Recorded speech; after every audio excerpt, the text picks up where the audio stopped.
नमस्कार दर्शकों, मेरा नाम शिवानी सिंह है। आप देख रहे हैं न्यूज का। आज हम आपको लेकर चलते हैं मध्य प्रदेश के उस छोटे से नगर सांची में, जहां पत्थरों ने इतिहास को गढ़ा और शांति ने अपना घर बनाया। यह है सांची स्तूप, सम्राट अशोक की आस्था, बुद्ध के उपदेश और भारतीय कला का अद्भुत संगम, जिसकी कहानी उतनी ही गहरी है जितना इसका संदेश। मध्य प्रदेश के रायसेन जिले में स्थित सांची नामक स्थान आज विश्व भर में अपनी ऐतिहासिक और धार्मिक धरोहर के लिए जाना जाता है। यहाँ स्थित सांची स्तूप केवल पत्थरों से बनी संरचना नहीं, बल्कि यह बौद्ध धर्म, भारतीय कला और शांति का जीवंत प्रतीक है। इसकी भव्यता और नक्काशी को देखकर हर कोई मंत्रमुग्ध हो जाता है, लेकिन इसके पीछे की कहानी और भी रोचक है। सांची स्तूप का निर्माण 3वीं शताब्दी ईसा पूर्व में सम्राट अशोक महान ने करवाया था। कलिंग युद्ध की भयावहता देखने के बाद जब अशोक ने बौद्ध धर्म अपनाया,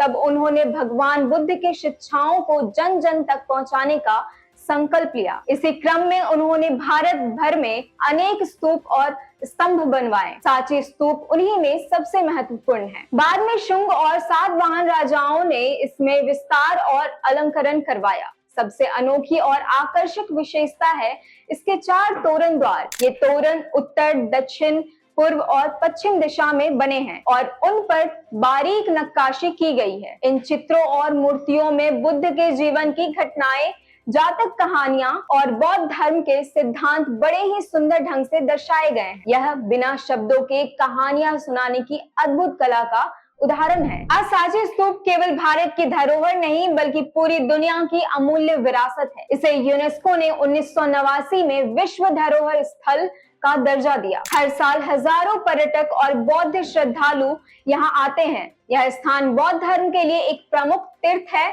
और साथ ही भारतीय शिल्प और वास्तुकला की श्रेष्ठता का साक्षी है। सांची स्तूप हमें केवल अतीत की याद नहीं दिलाता, बल्कि यह भी सिखाता है कि शांति, करुणा और अहिंसा जैसे मूल्य हर युग में जरूरी है। यह स्मारक सम्राट अशोक की उस ऐतिहासिक यात्रा का प्रतीक है, जिसमें उन्होंने युद्ध से मुंह मोड़कर शांति का मार्ग चुना। सचमुच सांची स्तूप आज भी हमें यही संदेश देता है कि असली ताकत हथियारों में नहीं, बल्कि प्रेम और दया में है। ऐसे रोचक खबरों के लिए बने रहिए न्यूज़ग्राम के साथ।